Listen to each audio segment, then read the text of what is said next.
హరి ఓం. అందరికి వెల్కమ్ అండి మా ఛానల్కి. ఈరోజు భగవద్గీతలోని 12వ అధ్యాయము భక్తి యోగంలో ఎన్నో శ్లోకం నేర్చుకుంటున్నాం నివృత్? 7th శ్లోకం నేర్చుకుంటున్నాడు. ఈరోజు 6 శ్లోకాలు నేర్చేసుకున్నాడు నివృత్. మీరందరూ కూడా ఈ వీడియోలు రోజు చూస్తూ పిల్లలకు నేర్పించండి.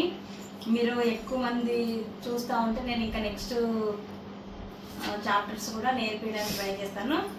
ఇప్పుడు 7th శ్లోకం నేర్చుకుంటున్నాడు నివృత్. నేను ఒకసారి చెప్తాను, 2 సార్లు రిపీట్ చేయండి.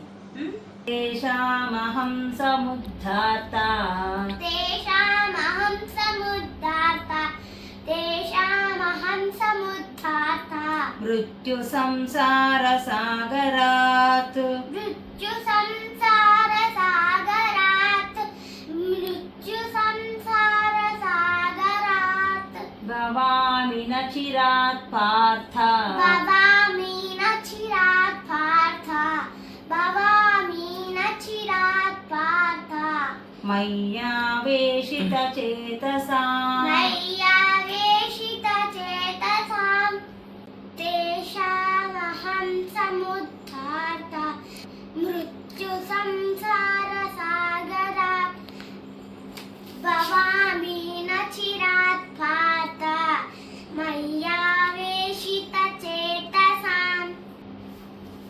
బాగా చెప్పావు. ఇది ఒకటి భవామి నా చిరాత్ పార్థ చెప్పాలి.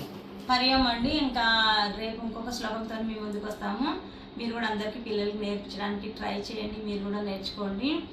పెద్దగా అయినాక అయితే పిల్లలు మన మాట విన్నారండి. చిన్నప్పటి నుంచి నేర్పిస్తే పిల్లలు బాగా గ్రాస్పింగ్ పవర్ ఉంటుంది ఈ వయసులోనే.